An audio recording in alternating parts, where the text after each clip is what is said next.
وقفنا الحلقة اللي فاتت لما كوثر اتفقت مع سهير إنها هتغيظ صافية وتقرب من بارفيز عشان تخليها تغير، وبالتالي صافية هتضطر تخرج بارفيز من البيت، ووقتها هنعرف نهرب.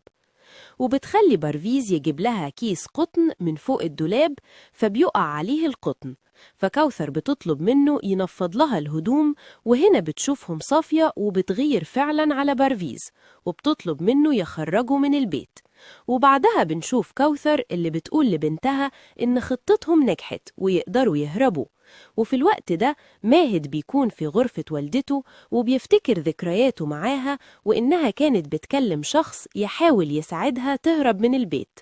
ووقتها بتقول لماهد: اسمعني كويس، الناس هتقعد تكلمك كتير عليا وهيخلوك تكرهني، لكن خليك فاكر دايما إن أمك ما غلطتش في حاجة أبدا. وبنرجع للحاضر وماهد بيكون بيعيط وبيقول لنفسه وبيردد: لا يا ماما، كنت غلطانة جامد.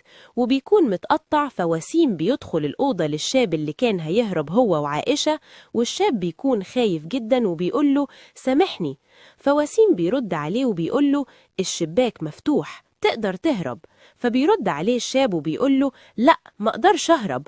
فوسيم بيقوله: لا، أنا اللي بمنحك الفرصة، بقولك اهرب، اعتبرني حنيت لما شفت حبكم الكبير لبعض. وبيقول للرجالة اللي معاه: هاتوها. وبتكون دي عائشة ومخبيين وشها، فبيجري الشاب عليها وبيقول لها: عائشة، انتي كويسة؟ فوسيم بيقوله: أنا عارف إن أبوها مش موافق على علاقتكم، لكن الأحسن ليكم إنكم تهربوا مع بعض. وبيديهم تذاكر وفلوس وبيقول لهم امشوا.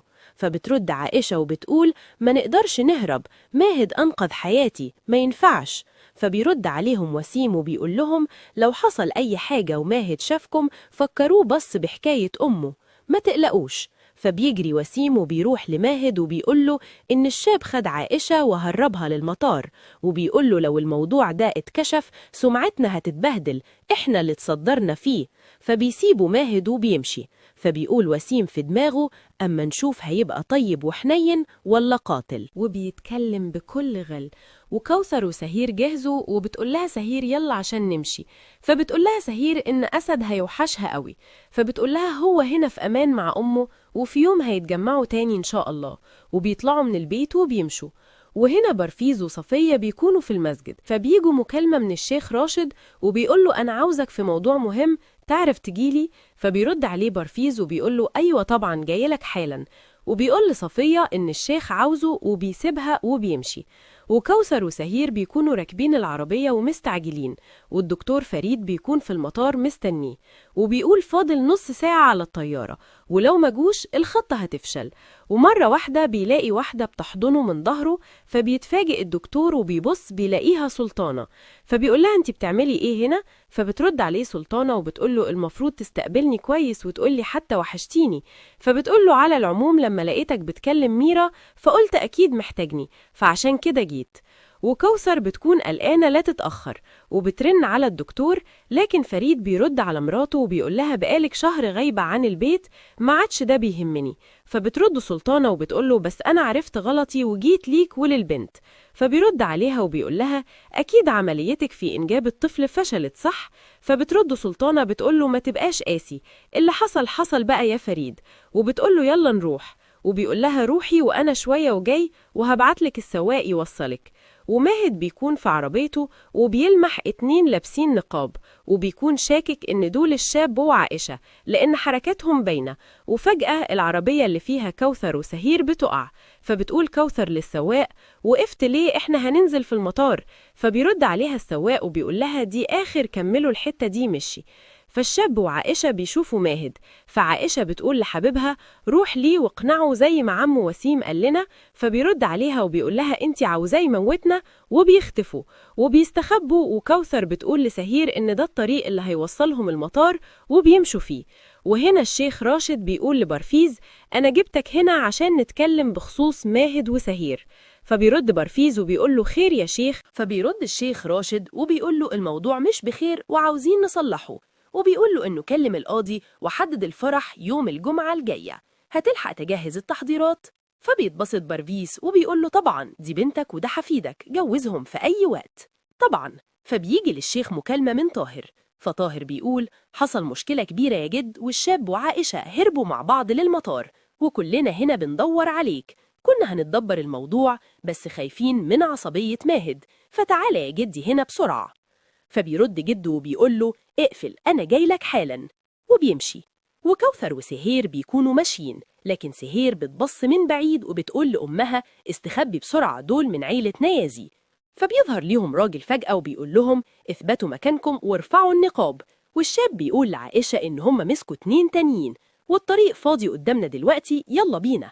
ولسه بيلفوا ظهرهم، لكن ماهد بيكون ظاهر قدامهم، والكل بيعرف إنهم اتمسكوا. فبيسيبوا كوثر وسهير يمشوا، وماهد مسك الشاب وبيرميه على الأرض، وبيكونوا خايفين جدا. فبيقف الشاب وبيفتكر كلام وسيم لما قال له لو حصل حاجة فكروا بأمه بس. فبيقول الشاب لماهد لازم تنقذنا وتخلينا نتجوز، أبو عائشة مش موافق أبدا، وأنا بحبها جدا.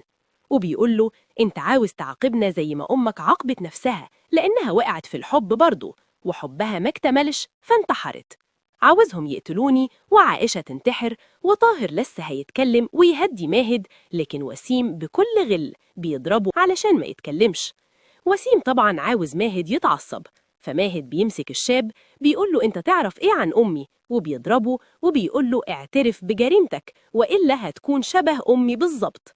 وبيخبطه تحت كبوت العربية وبيقول له اعترف بجريمتك وإن ده مش حب، وبيضغط على الكبوت بدماغه وبيقول له انطق. فبيتدخل وسيم وبيقول له بس يا ماهد هيموت في ايديك. فبيرد ماهد وبيقول له لا، مش هسيبه إلا لما يعترف. فوسيم بيقول له اسكت يا ماهد، سمعتنا مرتبطة بيك كده، هتدخل السجن، هتفضل ما بتقدرش تمسك أعصابك لما بتسمع سيرة أمك لحد إمتى. وبيقول وسيم في دماغه اقطع راسه يا ماهد واقتله، ساعتها مش هتقدر تمسك كل حاجة مكان جدك. وبيتكلم بكل غل. وكوثر وسهير بيكونوا ماشيين، لكن سهير بتلمح ماهد وهو بيضرب الشاب وهيقطع راسه، ولسه هيخبط الشاب جامد، لكن ماهد بيكون لمح سهير وشافها، وبيسيب الشاب يقع على الأرض. وبيمشي ماهد وبيشوف سهير وبيكون سرحان، لكن سهير بتختفي في ساعتها. والدكتور فريد بيرن على كوثر وبيقول لها انت فين؟ فبترد كوثر بتقوله انا في المطار جاية لك اهو. بيرد وبيقول لها باقي 10 دقايق ما تتأخروش. وكوثر كل ده مش واخدة بالها سهير واقفة، فبتبص وراها ما بتلاقيهاش. وبيوصل الشيخ راشد وبرفيس بيكون معاه، فكوثر بترجع وبتاخد سهير وبتقول لها يلا مفيش وقت. فبرفيس بيشوفهم وبيجري وراهم وبيكونوا قدام المطار، فبيمسك كوثر وبيقول لها انتوا رايحين فين؟ فبيشوف الدكتور فريد وبيجري عليه وبيمثل وبيقول انت ازاي بتحط ايدك على مراتي؟ فبيرد برفيس وبيقول له انت اهبل، دي مراتي وبنتي. فبيرد الدكتور وبيقول لكوثر اسبقوني على جوه، وبيضرب الدكتور برفيس على دماغه وبيقع. فالشرطة والناس بتتلم، فبيقول للدكتور فريد مفيش حاجة، هو أخويا دايخ شوية من الطيارة وأنا هوديه المستشفى دلوقتي. وهنا الشيخ راشد بيقول لهم انتوا هتفضلوا تتكلموا كتير، ما تعرفوني ماهد عمل ايه؟ فبيرد عليه الراجل وبيقول له إن ماهد كان هيقتل المجرم ده والمفروض يسيطر على عصبيته. انتوا بتقولوا لنا إن ماهد هيمسك كل حاجة وهو مش مؤهل لكده. في الأول عاقب البنت عقاب بسيط، أما الشاب كان هيقتله ودلوقتي هيدخل المستشفى بسببه. فالشيخ راشد بيكون زعلان وبيقول لهم أنا المفروض كنت عاقبت البنت وقتها، ساعتها ما كانتش المشكلة دي هتحصل، فأنا آسف ليكم. وكوثر وسهير بيدخلوا وبيدوا للضابط التذاكر، فبيسأل الضابط فين بطاقتكم؟ فبترد عليه كوثر وبتقول له إحنا ما جبناهاش. فبيقول لهم الضابط انتوا ما تعرفوش إن لازم بطاقتكم لطلوع الطيارة؟ فبتقول له كوثر هي مش معانا دلوقتي، هنعمل إيه؟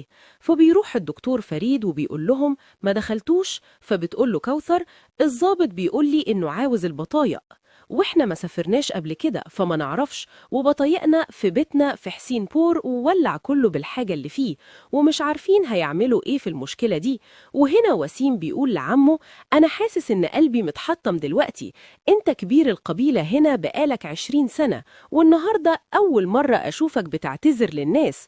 وماهد بيكون واقف وبيقول له جده إيه تبرير موقفك لغضبك المرة دي؟ فبيرد عليه ماهد وبيقول له كانوا هيهربوا يا جد، وما تعرفش معرفش كان ممكن يعمل إيه في البنت في أي حتة، أنا خفت عليها. فبيرد وسيم وبيقول لماهد: أنت كذاب، ما اهتمتش بالبنت أصلا، أنت اتعصبت لما الشاب جاب لك سيرة أمك، وقتها أعصابك ثابت، فأنا كنت خايف عليك لا شرطة تيجي وسمعتنا كانت هتتبهدل. وبيقول راشد لماهد: إيه اللي منع غضبك وخلاك تسيبه من إيدك؟ فبيفتكر ماهد في دماغه لما شاف سهير وسرح فيها، وبيسكت ما بيردش. فبيقول وسيم للشيخ راشد: ما ينفعش كده يا عم، غضبه في حياته كل كوم، والنهاردة كوم تاني. فبيقول له: أنا مقدر إنك عاوزه يمسك المدينة كلها من بعدك، لكن نصيحتي ليك يا عمي بلاش دلوقتي، إلا لما تتحسن حالته الذهنية، وهو مش هيستحمل المصايب اللي بتحصل دي، مسؤولية كبيرة. فبيرد الشيخ راشد وبيقول لوسيم: كلامك صح، ولازم أفكر في الموضوع ده تاني. وبيسيبهم وبيمشي، ووسيم بيمشي وراه وبيكون بيضحك إن خطته بتكون نجحت. وكوثر وسهير بيكونوا راجعين بعد رفض دخولهم المطار، وكوثر بتكون مخنوقة جدا وبتمسك الدكتور فريد وبتقوله: أنا مش هينفع أرجع البيت، وإنت قلت إنك هتساعدني، مش هترجع في كلامك، لازم أنقذ حياة بنتي. وبتقوله: أديك شفت إن بارفيز شافنا، لو رجعت له هيقتلنا. وبتكمل كلامها وبتقول: خد بنتي وروح بيها مكان بعيد وابعد عن الأعداء وامشوا. فبترد عليها سهير وبتقول لها: إحنا جينا مع بعض وما أقدرش أسيبك لوحدك. فبترد عليها كوثر وبتقول لها: لازم حد يكون موجود هنا، لو أبوكي ما لقناش كلنا في البيت وقتها الدنيا هتتقلب. فبتقول لها: ما ينفعش أسيبك يا ماما. فبيقطعها الدكتور فريد وبيقول لكوثر: جات لي فكرة، أنا هخلي السواق تبعي يوصل سهير دلهي بعربيتي، ما تقلليش هتكون في أمان. فبترد كوثر وبتقول: يلا يا سهير روحي انتي دلهي، ربنا هيحميكي ما تخافيش. فبتقول لها سهير: وانتي هتعملي ايه؟ بابا بيعاملك حلو عشاني وعشان مصلحته انه يجوزني، لو رجعتي البيت لوحدك كده هيموتك. وبتبقى سهير برضو مصممة انها ما تسيبش امها، لكن كوثر بتقنعها. وبيفوق بارفيز من المستشفى وبيفتكر اللي حصل، فبيقوم ويمشي. وكوثر بتقول لسهير: ما تخافيش، ابوكي جبان واخره يخوف الضعيف، بس اخره يهددني، ما يقدرش يقتلني. وبرضه سهير بتكون بتعيط ومش عاوزة تمشي. فبيقول الدكتور لسهير: أنا عاوزك تطمني، وأنا هشوف حل وهجيب لك أمك في أسرع وقت. فبتقتنع سهير وبتقول لكوثر: هسمع كلامك يا ماما وهنحقق حلمنا وهكون دكتورة. فكوثر بتقول لها: خدي بالك كويس من نفسك، أنا لازم أروح البيت قبل ما يوصل أبوكي. وبيحضنوا بعض وبيكونوا مقتولين من العياط. وبتقول لها: ذاكري كويس وتعلمي كويس.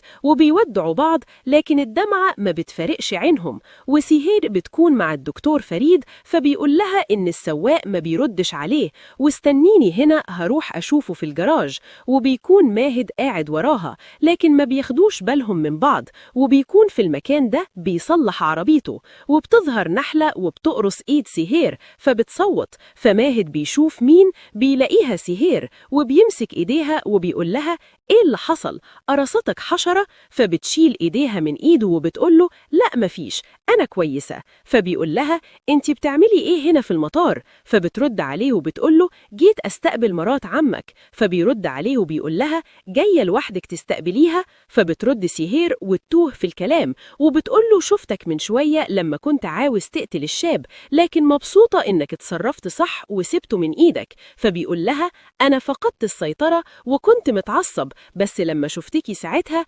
عيونك اعتبرتني مجرم، وقتها سبته. وإنتي قلتيلي قبل كده إني محتاج للسكينة الصح، ما حسيتش بيها غير لما شفتكي. لكن سهير بتتحجج وبتقوله: أنا اتأخرت لازم أمشي. وبتقوله: هدعي ربنا إن قلقك انتهي. وبتسيبه وبتمشي. والدكتور فريد بيدي للسواق فلوس وبيوصيه على سهير، وبينده على سهير وبيقول لها: اركبي يلا هتمشي. وبيسلم عليها. وبارفيز هنا بيكون بيكسر باب البيت وبكل غل، وبتكون كوثر جوه وبيدخل لها. والحد هنا بيخلص ملخصنا النهارده.